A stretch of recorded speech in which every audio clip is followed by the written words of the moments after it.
नमस्कार, मैं सुबोध मंडल आज आप लोगों के सामने बिहारी सतसई के सांख्यिकीय अध्ययन को लेकर उपस्थित हुआ हूँ। बिहारी सतसई में कुल कितने दोहे हैं तो आज तक किसी पुस्तक में इसका समुचित उत्तर नहीं मिलता है, दिया गया है। और आप नेट पर भी खोजेंगे तो यही मिलेगा कि 713 दोहे हैं। बिहारी रत्नाकर में पंडित जगन्नाथ दास रत्नाकर ने भी स्पष्ट किया है कि कुल 713 दोहे हैं। वास्तव में बिहारी सतसई में 713 दोहे नहीं हैं।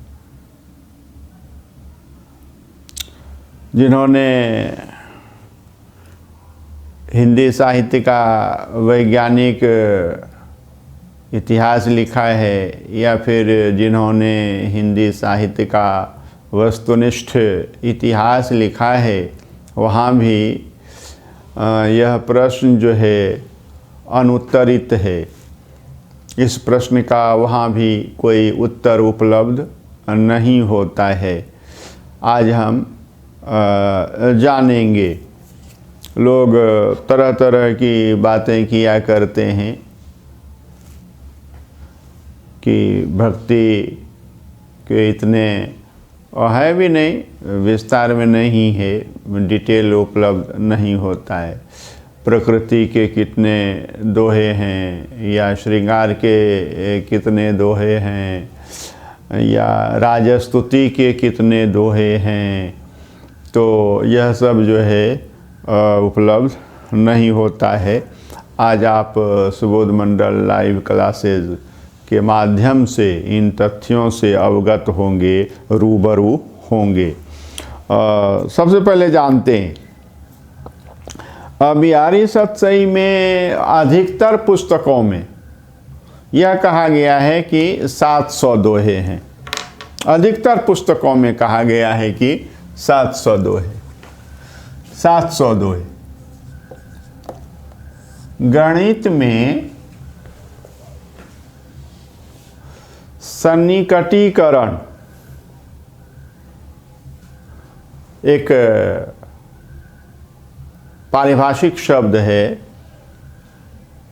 Approximation, approximate, approximation. तो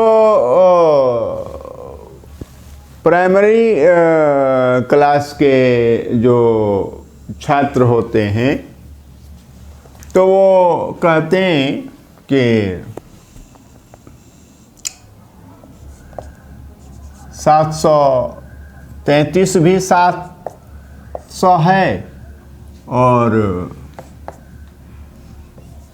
687 भी 700।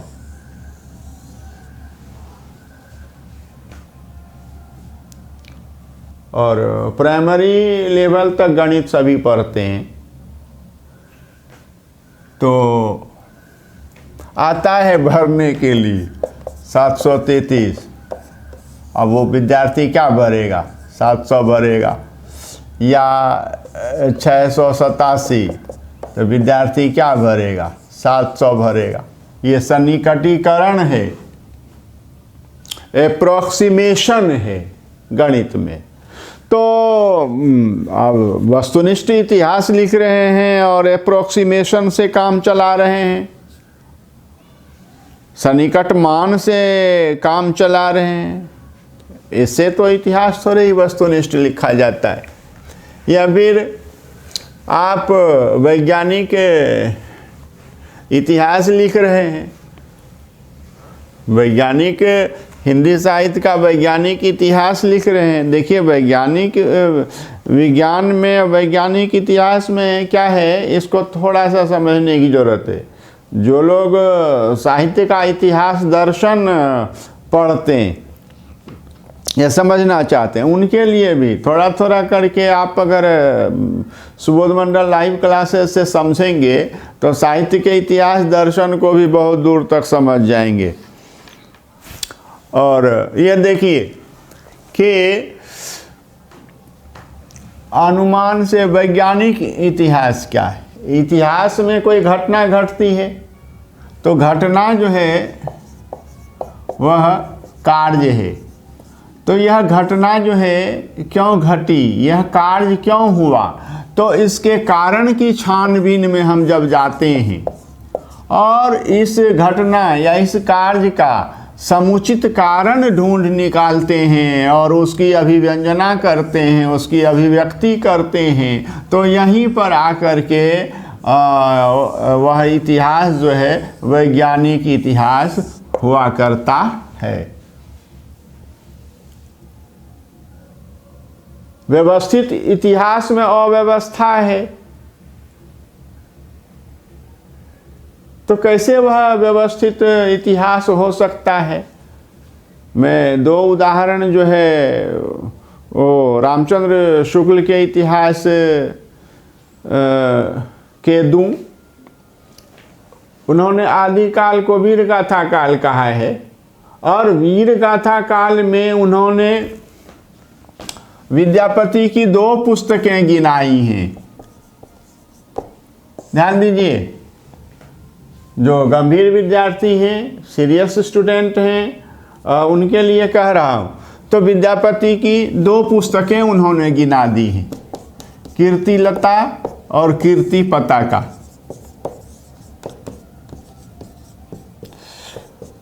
12 पुस्तकों में विद्यापति पदावली भी है, लेकिन ये तो स्पष्ट है कि पदावली जो है वीर रस की रचना नहीं, तो ये उन्होंने घटा दिया, माइनस कर दिया, ठीक है। लेकिन कीर्तिलता और कीर्ति पताका को तो जोड़ लिया है वीर रस की रचनाओं में, और वीर गाथा काल कहा है इन दोनों पुस्तकों के आधार पर, और विद्यापति को धकेल करके कहाँ रख दिया है इन्होंने, तो फुटकल कवि के खाते में रख दिया है।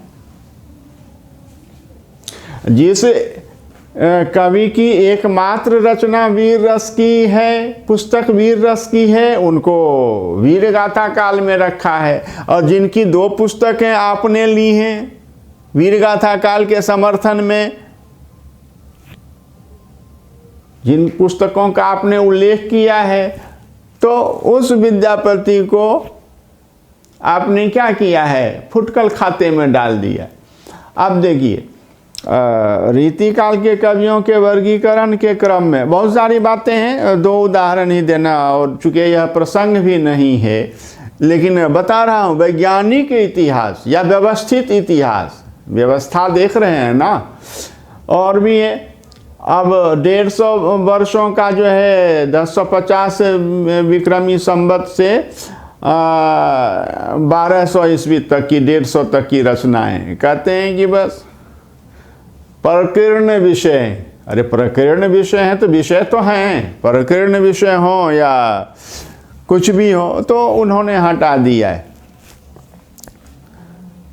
ज़्यादा विस्तार में नहीं जाऊंगा। उन्होंने रीति ग्रंथकार कवि कहा है उस कवि को जिस कवि ने रीति ग्रंथ की रचना की हो, और बिहारी पर हम लोग चर्चा कर रहे हैं। अब बिहारी लाल को उन्होंने कहाँ रख दिया है, रीति ग्रंथकार कवि में लिख दिया, और कहते भी हैं कि इन्होंने किसी लक्षण ग्रंथ की रचना नहीं की, लेकिन सतही लिखने के क्रम में इनके मानस में यह बात थी। तो ये तो कोई तर्क नहीं हुआ, लचर तर्क है। तो व्यवस्थित इतिहास लचर तर्क से नहीं लिखा जा सकता। अब वैज्ञानिक इतिहास लिख रहे हैं और कार्य के कारण में जा ही नहीं रहे हैं, वस्तुनिष्ठ इतिहास लिख रहे हैं। और उसमें अब देखिए, प्रेमचंद के मानसरोवर 8 भागों में, अब किसी इतिहास में है 6 भागों में, किसी इतिहास में है 10 भागों में, किसी इतिहास में है 8 भागों में। तो जब प्रेमचंद की चर्चा होगी तो विस्तार से बताऊंगा। और उसमें भी क्या, कोई कहते हैं कि 300 कहानियां हैं, सभी की सभी 300 कहानियां। डॉक्टर कुसुम राय ने हिंदी साहित्य का वस्तुनिष्ठ इतिहास लिखा है, 3 भागों में लिखा है। तो उसमें उल्लिखित है कि 300 की सभी कहानियां उसमें संग्रहित हैं। जबकि मानसरोवर के 8 भागों में केवल 203 कहानियां हैं। तो देखिए कितना वस्तुनिष्ठ इतिहास है, कितना वैज्ञानिक इतिहास है, क्या है ये सब है, ये सब लिखते हैं। असल बात होती क्या है कि लोग तजवीज में नहीं उतरते हैं, बस वो कहीं से लिया जोड़ जाड़ करके और चलाते हैं काम। तो इस तरह से काम नहीं चलता है। आइए बात करते हैं। तो अप्रोक्सीमेशन से काम नहीं चलता है कि 713 702 हैं, तो कुछ ने कहा है कि 713 दोहे हैं। और बिहारी रत्नाकर जो है, बिहारी सतसई जो है, बिहारी रत्नाकर की सर्वश्रेष्ठ टीका मानी जाती है। सबने इस टीका का लोहा माना है। इसकी विशेषताओं पर, इस पुस्तक की विशेषताओं पर विस्तार से चर्चा की है विद्वानों ने। लेकिन इस पुस्तक में भी यह लिखा हुआ है कि 713 दोहे हैं। हकीकत यह है कि बिहारी सतसई में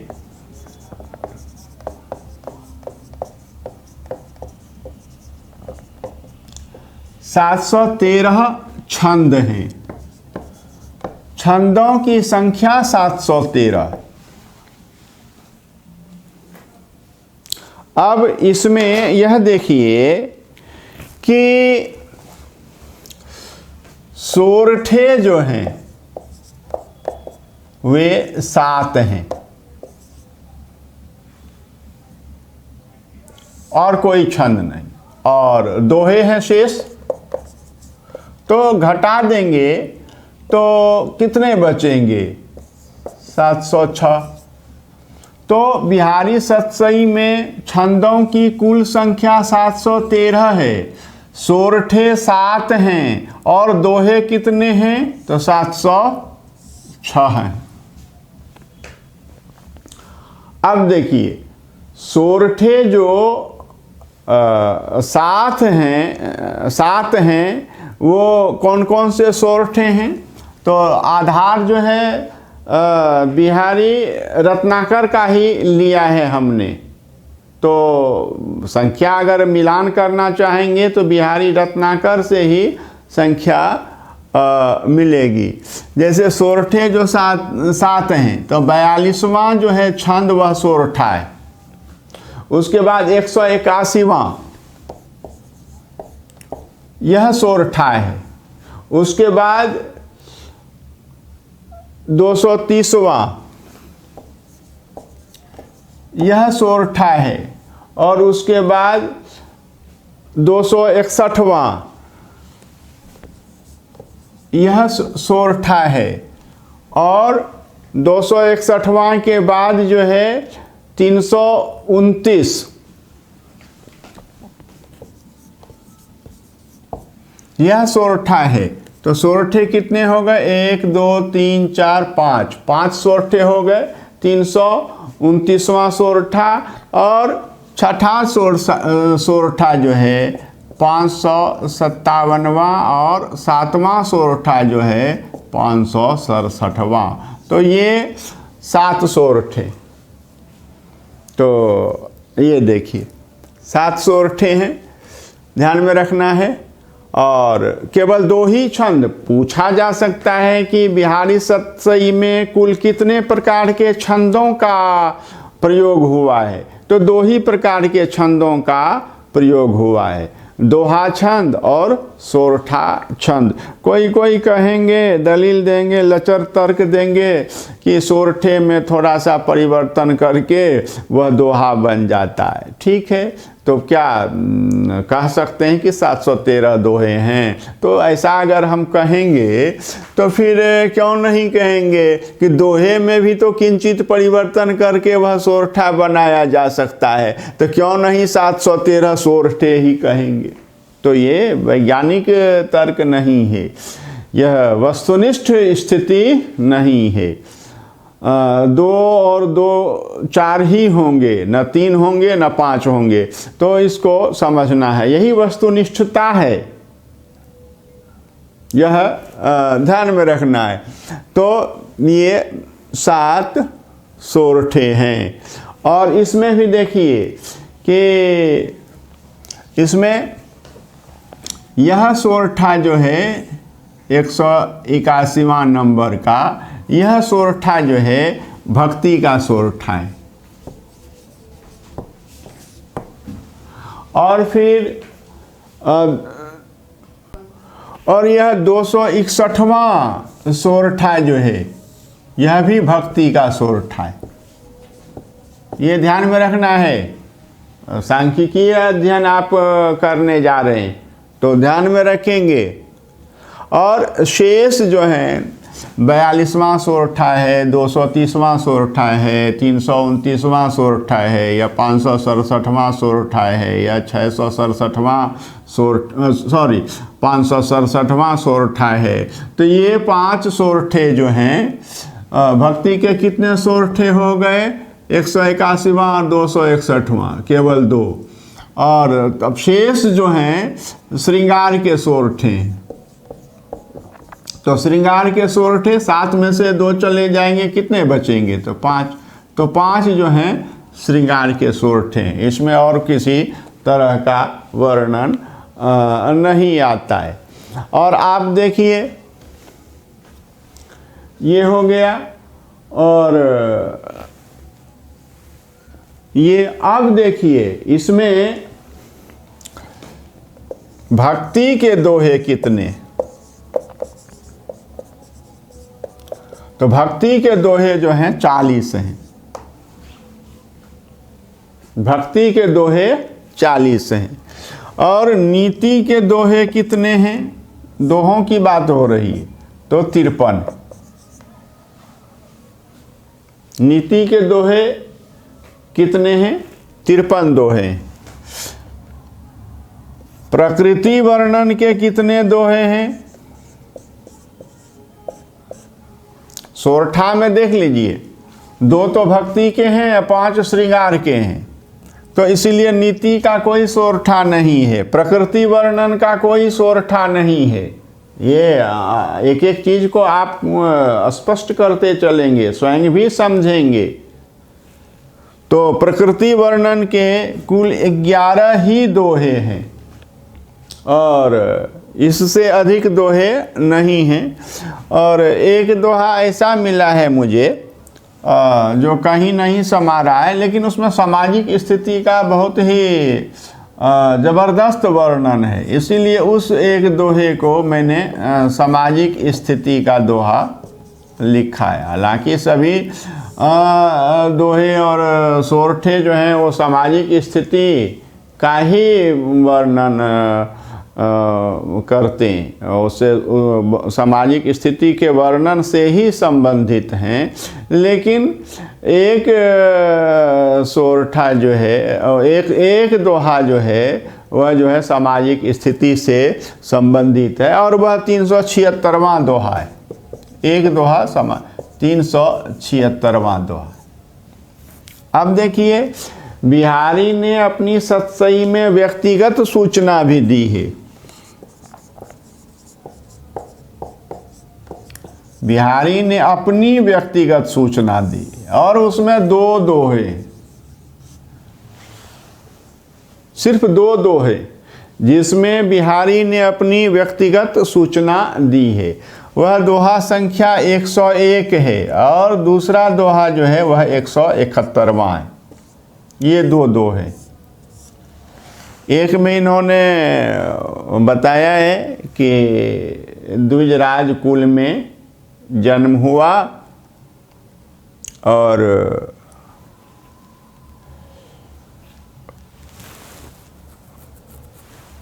मथुरा में आकर के अपने वश से, अपनी इच्छा से आकर बस गया, जिससे पिताजी नाराज हो गए, नाराज थे। तो इसी नाराज़गी को दूर करने के लिए बिहारी ने अपने पिता से और अपने इष्ट आराध्य देव श्री कृष्ण से उन्होंने क्षमा याचना की है।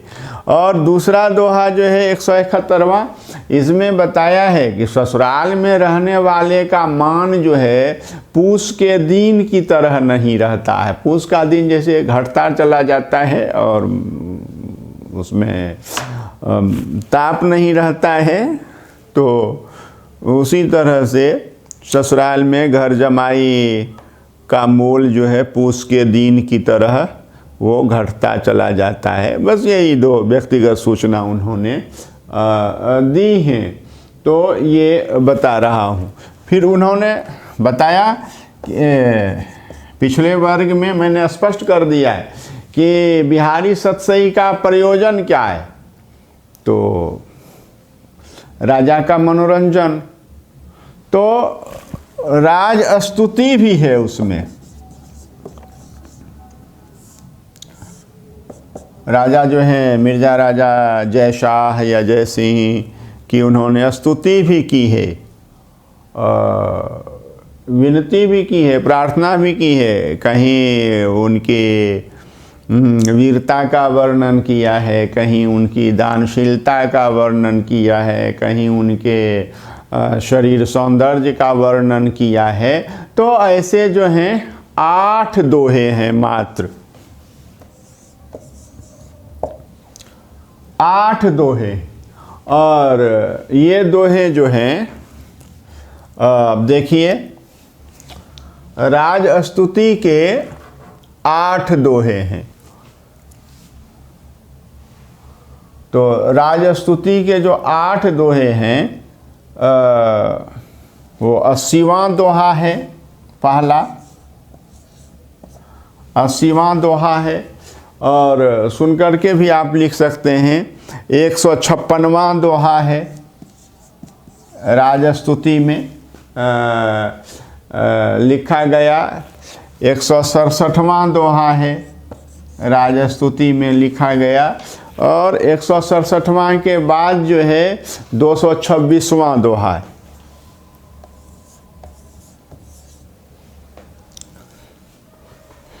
अस्सी दोहा संख्या बिहारी रत्नाकर की दोहा संख्या 80, 156, 167 और 226। तो ये, और फिर 710 से लेकर के 713 तक, बिल्कुल याद रहेगा, 710, 711, 712 और 713। तो ये देखिए 80, 156, 167, 226 और 710, 711, 712 और 713, ये 4 दोहे जो हैं लगातार उन्हीं की स्तुति में, वीरता के वर्णन में, दानशीलता के वर्णन में, और फिर जाकर के उनके शरीर सौंदर्य के वर्णन में। तो अगले वर्ग में एक एक करके बताएंगे किस दोहे में क्या है, लेकिन मुख्य यही 3 चीज़ें हैं। दानशीलता का वर्णन है, वीरता का वर्णन है, और जाकर के उनके शरीर सौंदर्य का वर्णन है, और आदेश जो दिया था सतसई रचने का, ये इन चीज़ों का वर्णन है। हिंदी साहित्य का वैज्ञानिक इतिहास में डॉक्टर गणपति चंद्र गुप्त लिखते हैं कि 3-4 दोहे जो हैं राजस्तुति के हैं। तो वैज्ञानिक इतिहास है, उसमें ऐसे ही लिख देते हैं, 3-4 दोहे उन्होंने राजा की स्तुति में लिखे हैं, जबकि वह वस्तु स्थिति वह नहीं है। 8 दोहे हैं राजस्तुति के। तो यह है व्यक्तिगत सूचना उन्होंने 2 दोहों में दी है। आप जान चुके हैं 101 और 171 दोहा है, और सामाजिक स्थिति का एक दोहा है 376, और प्रकृति वर्णन से संबंधित दोहे जो हैं वो 11 हैं। और फिर बात करेंगे कि वे दोहे कौन कौन से हैं। तो फिर आप देखिए कि अब इसमें से निकालना है हमें कि श्रृंगार के कुल कितने दोहे हैं, तो ध्यान में रखना।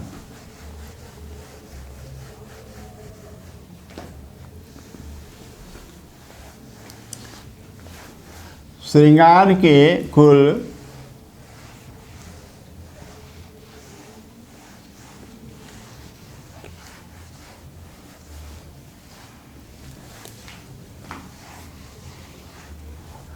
कितने दोहे है क्या कि आप देख लीजिए 713 छंद हैं, उसमें 7 जो हैं सोरठे हैं, तो कुल दोहे हो गए 706। अब 706 में से क्या करेंगे, 40 जो हैं वो भक्ति के दोहे हैं, 53 प्रकृति वर्णन से संबंधित हैं, 53 जो हैं नीति से संबंधित हैं। ध्यान में रखना है 40 भक्ति से संबंधित दोहे हैं, 53 जो हैं नीति से संबंधित दोहे हैं, 11 जो है प्रकृति वर्णन से संबंधित दोहे हैं, और एक दोहा जो है सामाजिक स्थिति के वर्णन से संबंधित है। 8 दोहे जो हैं राजा की स्तुति में लिखे गए हैं, और 2 दोहे जो हैं व्यक्तिगत सूचना के लिए लिखे गए हैं। तो आप क्या करेंगे, जोड़ लेंगे, ठीक है। 11 1 12 8 20 2 22 22 53 75, 3 2 5 और 5 2 7 75, और 75 और 40 तो 115। देख लीजिए 115, और 6 में से 5 गया 1, 10 में से 1 गया 9, और यहाँ 6 में से 1 गया 5, तो कुल कितने दोहे हो गए, 591। और 591 में देखिए कि क्या है कि श्रृंगार के दोहे हम गिन रहे हैं, वो कैलकुलेट कर रहे हैं, तो 591 दोहे हैं श्रृंगार के।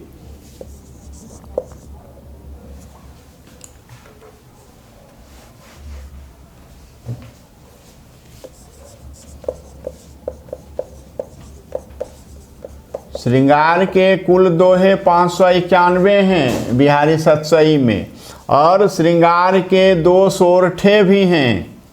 श्रृंगार के सोरठे, सॉरी, भक्ति के 2 सोरठे, भक्ति के 2 सोरठे हैं। तो श्रृंगार के कितने सोरठे हो गए, 7 में से 2 घटा देंगे तो कितने हो जाएंगे, 5। तो अब श्रृंगार के कितने छंद हो गए, 596। तो आप देखिए श्रृंगार के छंद, कुल छंद, श्रृंगार के कुल छंद, बिहारी सतसई में श्रृंगार के कुल छंद कितने हैं, तो 596। इसमें श्रृंगार के सोरठे कितने हैं, तो 5 हैं। घटा देंगे तो श्रृंगार के कुल दोहे कितने हो जाएंगे, तो 591 हो जाएंगे। बिहारी सतसई में कुल कितने सोरठे हैं, तो 7 सोरठे हैं। उसमें भक्ति के कितने सोरठे हैं? तो 2 सोरठे हैं। तो श्रृंगार के कितने सोरठे बच गए? तो ये 5 सोरठे बच गए। तो सोरठों का काम ये तमाम हो गया। और ये देखिए, ये दोहे, ये दोहे, ये दोहे हैं इस विषय के, इसमें से घटा देंगे 115, तो फिर क्या हो जाएगा कि ये 591 जो हैं श्रृंगार के दोहे। और ये तो आपने जाना है कि बिहारी सतसई में कुल छंद जो हैं 713 और 2 प्रकार के छंदों का प्रयोग हुआ है, दोहा छंद और सोरठा छंद।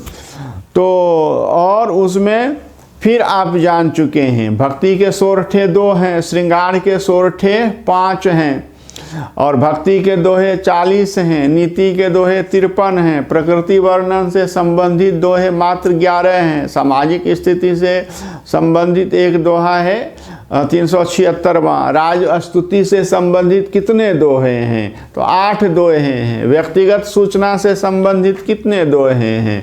तो 2 दोहे हैं। तो इस तरह से हमने जाना है कि श्रृंगार के दोहे 591 हैं, लेकिन श्रृंगार के कुल छंद जो हैं वो 596 हैं। अब देखिए, आपको स्पष्ट रूप से पता चल रहा होगा कि इसमें प्रधानता किस विषय की है। तो जिसके 596 छंद हैं श्रृंगार के, श्रृंगार विषय मैंने पिछले वर्ग में समझा दिया। श्रृंगार मतलब प्रेम, नायक नायिका का प्रेम, वह भी उच्च स्तरीय प्रेम नहीं, शारीरिक प्रेम, जिसको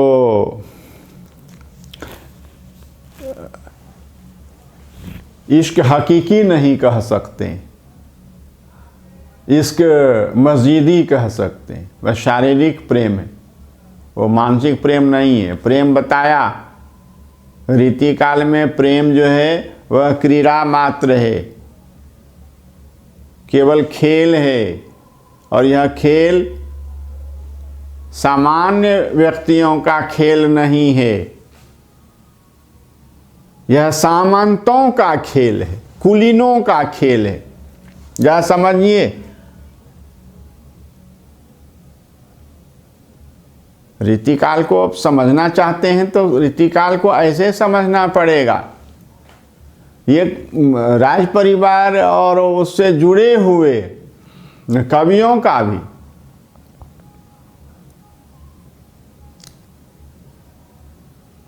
और जो हैं जुड़े हुए जो भी हैं राज परिवार से, तो आप देखिए कि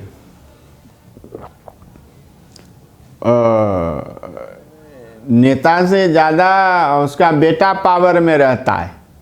तो राजा हुए, उनके नौकर चाकर भी अपने आप को कम नहीं, आम जनता जो है वो बहुत भयभीत, उनके नौकरों चाकरों को भी देख करके क्या कान में कह देंगे, क्या फांसी हो जाएगी, खाल उधेड़ ली जाएगी। तो ये समझिए रीति काल को इस तरह से। तो यह है, तो श्रृंगार जो है प्रधान विषय, क्योंकि उसके 596,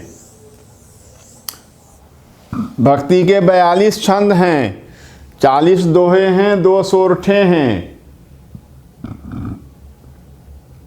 राजस्तुति के 3-4 दोहे नहीं हैं, 8 दोहे हैं, और सभी दोहों को मैंने लिख दिया है, बता दिया है।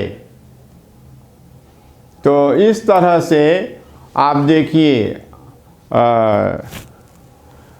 कहीं कोई कठिनाई नहीं होगी। पिछले वर्ग में मैंने स्पष्ट कर दिया है कि कब आरंभ काल हुआ सतसई रचना का और कब समापन काल आया, सतसई कब पूरी हुई, वगैरह वगैरह। आप एक एक क्लास देखिए ध्यान से, तब ये स्थिति स्पष्ट हो गई होगी।